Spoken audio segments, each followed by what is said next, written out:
Namaste. In our studies of Bharatanatyam, we have done a lot of in-depth work, and you have also discussed many things. One of the most intriguing area is this early 1900 to 1950, when there is this total transition and from the Devadasi and temple tradition to the democratization of Bharatanatyam and the country. Who were the people who danced and who took dance as their special journey? And there were the girls coming and learning who did not belong to those families, and then there were the girls who belonged to that families. And it was a situation where the girls who belonged to the families, traditional families of Devadasi and Natuvanar, fumbled as to where to go. They also had to be very brave, leading the path which was not looked at very well, and there were these young other girls who were wanting to go on the path for the passion of dance. So these were two, in a sense, opposites and trying to go and preserve the same path. So from early 1900, some brave girls and their families started a journey, going where earlier it was a great taboo to go. The courage, the conviction and love for dance prompted them to venture on a path which at that point had no direction and was beyond any worldly gains. Also, in such a tumultuous time, to be born to that tradition was really tough, traumatic. We need to know and understand and get inspired by these women, due to whom millions, you are not only learning Bharatanatyam, but it has given a dignity and purpose to this art form. Let's look into a few of them. One of the leading and the first name that comes to is Srimati Bala Saraswati. Bala Saraswati was born in 1918 and died in 1984. She rose on the solo Bharatanatyam horizon through her sheer genius. She belonged to the Devadasi tradition and was extremely proud of it, though she was never initiated into any temple service. The only dancer to be conferred the prestigious Sangeet Kalanidhi title, she reacted sharply to compartmentalizing the dance into the sacred and profane, watertight divisions. For Bala, Shringar was an all-encompassing mood which included all the other moods.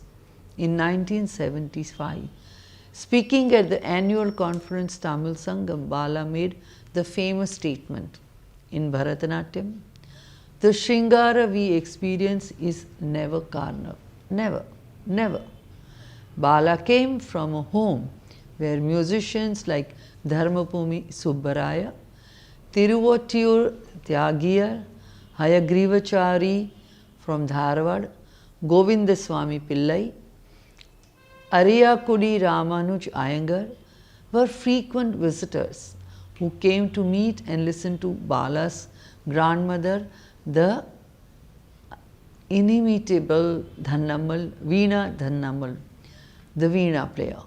Apart from her guru Kandappa Pillai's strict technique and training, Bala's greatness came from an innate ability to interpretatively dance artistry, a rare artistry, where the Shringara evoked was in a class by itself. Rhythm in her dance, while strong, was unobtrusive. Flashy Tirmanams and overtly virtuosity were a no-no, were forbidden. A Jatiswaram like the one Bala often performed in Purvi Kalyani set to Tala, Sankirna Nadai would pose a challenge for any dancer today. Bala Saraswati's enormous repertoire with Varnams and a host of purely interpretative compositions was well known. As Chandralekha has said, as the Naika yearning for Subramanyam, Bala made one weep. Her Shringar Bhakti cannot be touched by the non-traditional dancers of the day. She could charm audiences with just a slant of the head, a glance of the eye, a gait of a few steps, and gestures with the most articulate forefinger in the world. When many Westerner critics felt that Bala's interpretative dance was too subtle and rarefied for any but Indian connoisseurs to understand and appreciate.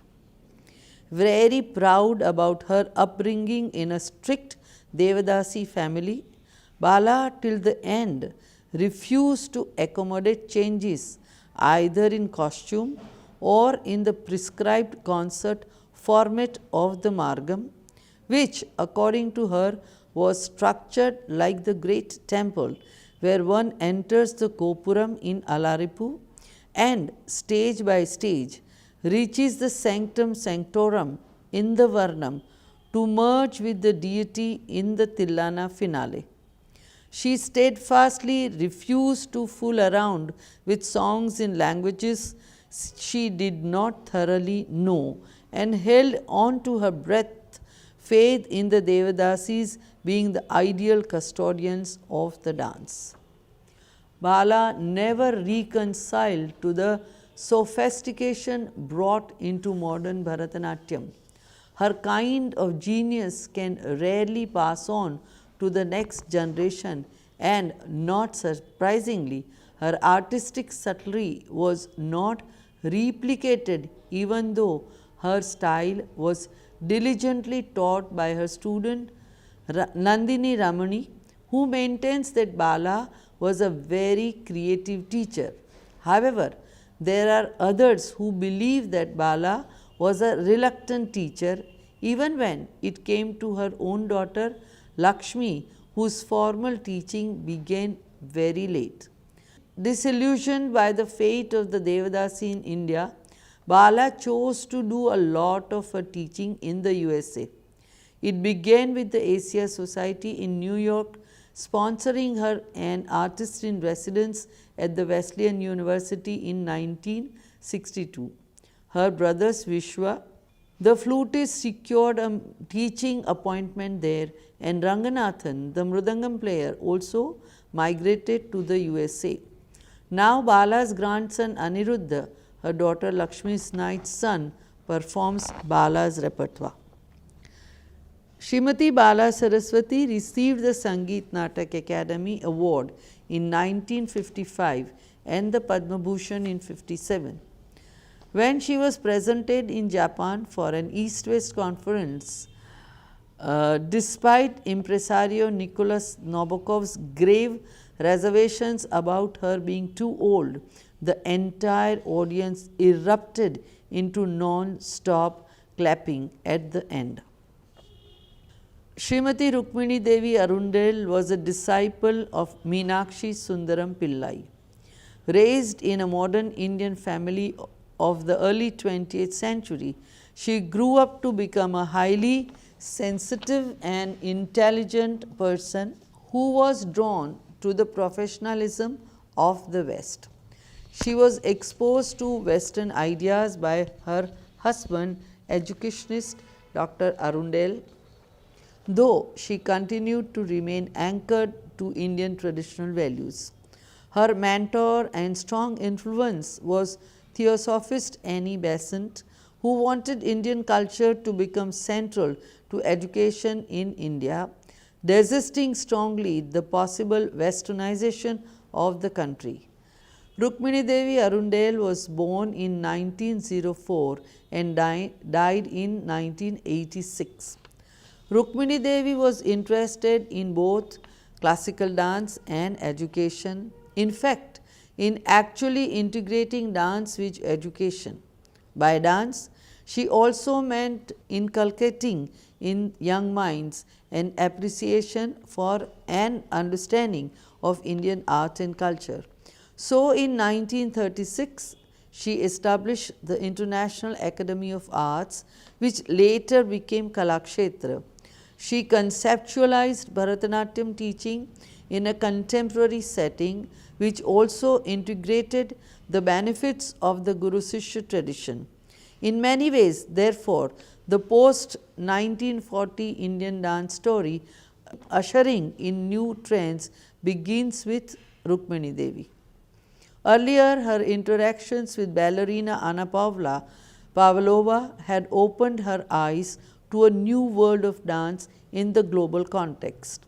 However, her abiding respect for traditional arts and admiration for dance of the Devadasis did not lessen her zeal to try out new ideas.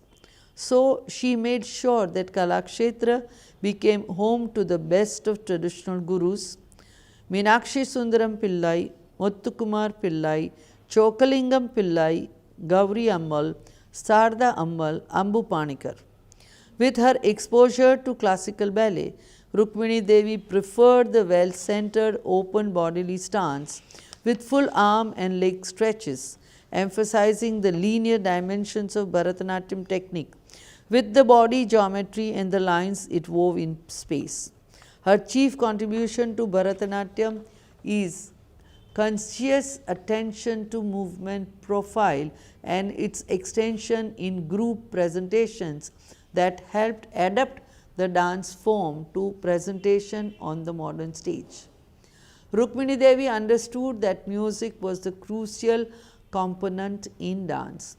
So, she procured the best names in Carnatic music to compose music for her dance dramas. Tiger Vardacharya, Mysore Vasudevachar, Veena Krishnamachari, Budlur Krishnamurti, Sastrigal, Papanasam Shivan, Kalidas Nilakanta Ayar. This was at a time when top concert musicians were not generally known for associating themselves with dance. Aryakudi Ramanujam was not young when he came to Kalakshetra, and Mysore Vasudevachar was in his late 80s when Rukmini Devi approached him, and he was made principal of Kalakshetra in his 90s. Rukmini Devi's greatest contribution to Bharatanatyam was the amazing dance drama compositions. She examined the Kurvanji, a post-18th century creation in literature, a part of the performance genre of Tamil Nadu. Sarabhoji Bhupal Kurvanji, presented in Tanjore Brihadishwara temple, did not impress her as it was dedicated to the king rather than deity. But when she read Tirukuda Rajappa Kaviyar's Thimkutmala Kurvanji, she got Veena Krishnamachari to set the selected verses to music, designed the costumes herself, and made a thunderous impact. This was followed up with Kumara Sambhavam in 1947 for the Besant centenary celebrations. Tiger K. Vardacharya's music was its takeoff point, and it won plaudits from all over. Her magnum opus, however, was the Ramayana in 6 episodes, leaving the dance world wonderstruck at the sheer brilliance of narrating this epic through the undiluted technique of 2 forms, Bharatanatyam and Kathakali. Valmiki's poetry, the music of Vasudevachar, and the dance visualization came together for K. Chandrasekharan, a Sanskrit scholar, to remark, "I have been reading the Ramayana diligently for the last so many years of my life, always certain that the different world the poetry takes one to cannot be equaled by any other form of expression till I saw Rukmini Devi's dance version. Only she could have created this feeling of poetry and dance being a match for each other. The 6 Ramayana episodes were Sita Swayamvaram, Rama Vanagamanam, Paduka Pattabhishekam, Shabari Moksham, Chudamani Pradhanam, Mahapattabhishekam, and were presented over 15 years. Mysore Vaduvechar composed the music for the first episode, but when he passed away, his apprentice and grandson Rajaram took over the musical responsibility in an almost seamless fashion. Vasudevachar created musical history with melodies composed for the moment in the narrative, with mood build-up taking precedence. In this quest for evoking mood, what was spontaneously composed, if not within strict grammatical adherence to known classical ragas, was given a new name, adding melodic modes to the Carnatic repertoire. Thus, the raga Chitta Bhramari used to highlight Dashratha's sense of despair at Kaikeyi's behavior, and Ganga Lahari used when Ram and Sita were crossing the Ganga, and other new creations were added by the composer.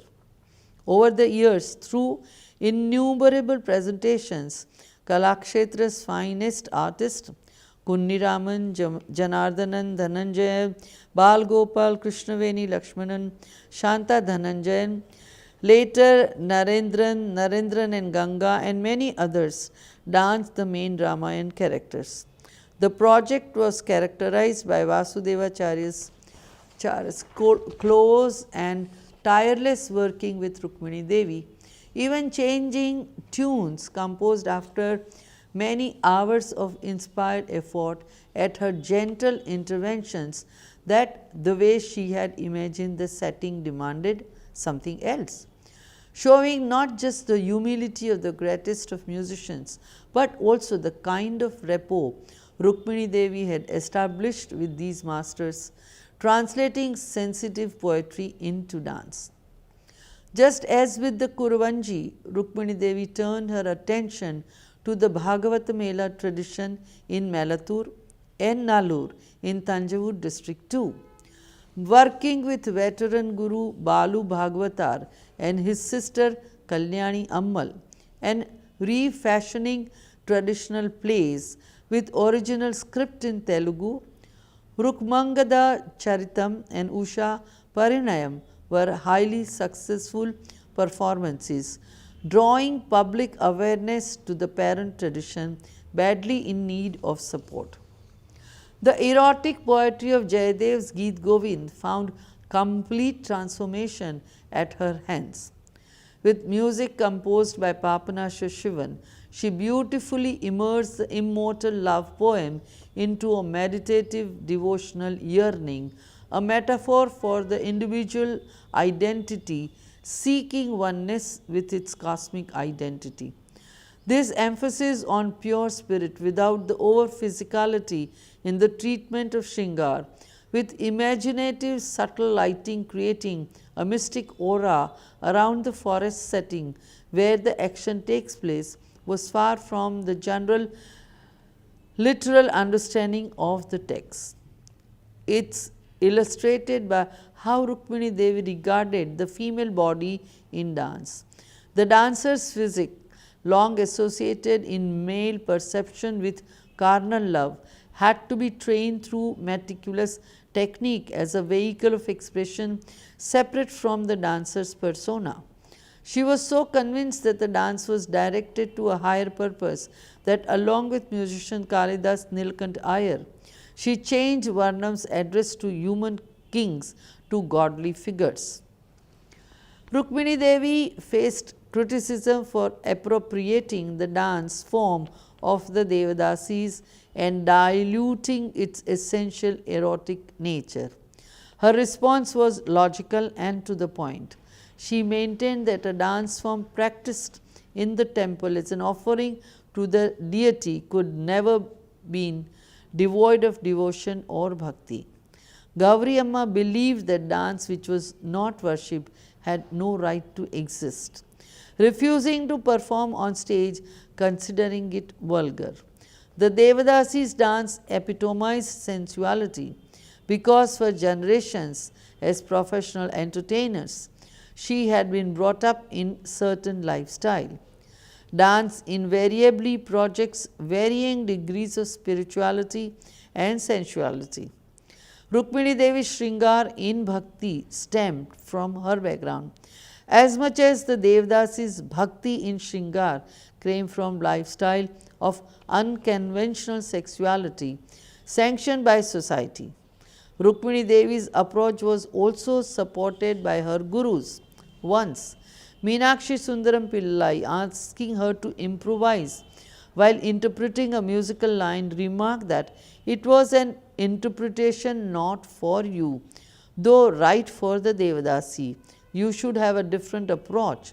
And his approach to the teaching of students from non-traditional backgrounds was quite different from his method of instructing the Devadasis.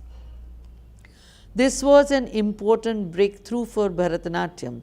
If gurus of this caliber would not have cooperated in teaching girls from non-Devadasi backgrounds, Sadir Nritya's manifestation as Bharatanatyam would have been impossible. Meenakshi Sundaram Pillai composed Ananda Nadana Prakasham that was outside the prescribed genres of Margam concert format. More open to introducing new ideas than Ponnaiya Pillai, who believed that such items should and would encourage a trend spelling danger for the tradition. Rukmini Devi's wariness in dealing with Javali was governed as much by the derogatory association these love songs had in public imagination as by her own inclination for less earthy portrayal of erotic lyrics. Kamala Rani and people like her were encouraged by Rukmini Devi to learn Natuvangam, thus breaking the hold of male Natuvanars that had in conducting a recital. This had far reaching consequences by diminishing the dependence of dancers on the gurus and Natuvanars. But she also introduced the male dancer in his own right in the male dominated Bharatanatyam tradition.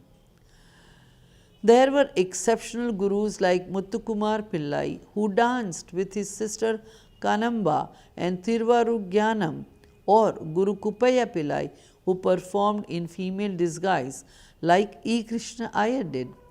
Guru Meenakshi Sundaram himself was a fine performer till he lost an eye in an accident and gave up performing.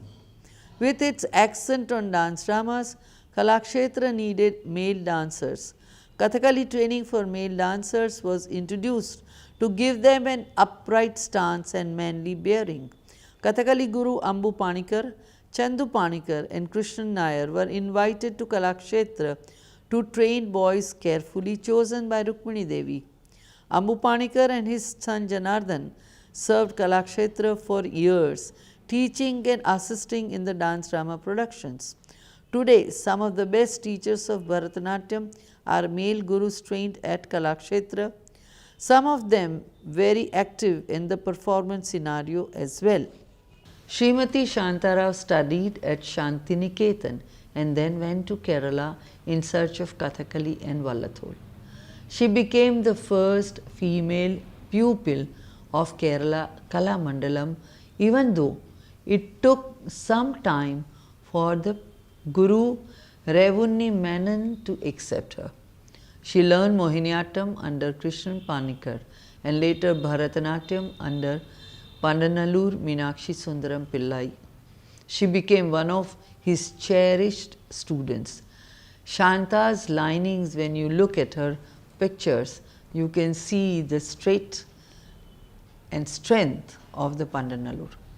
Her Bharatanatyam had an assertive athleticism with strong movements, immense lips and a style layered with strength and delicacy, coupled with quicksilver, delicate and evocative footwork. This is all suited her strong and stoic, heighted body. In 1955, her London recital, reviewed by Arnold Huskell, he called her dance a mixture of steel and silk, a sledgehammer blows and rippling of water. There was great majesty about her dance, and that sense of amplitude she brought by her very presence and ability to sweepingly cover stage space earned her many admirers. In 1957, her tour to America and Israel with Kathakali became an eye-opener to many witnessing the form for the first time. She presented over 40 recitals in the Middle East and the Dalcote Theatre in the Central Park, New York. Her dance was watched from nearby hill by over 2,000 persons who could not get the tickets. Her Bhama Sutram study of the secret ceremonies of the Tantric priesthood in Andhra Pradesh with Venkata Chalapati Shastri led her to later creation of Bhama Nrityam, which was a combination of inspiration from many forms of dance and presented for the first time in 1965.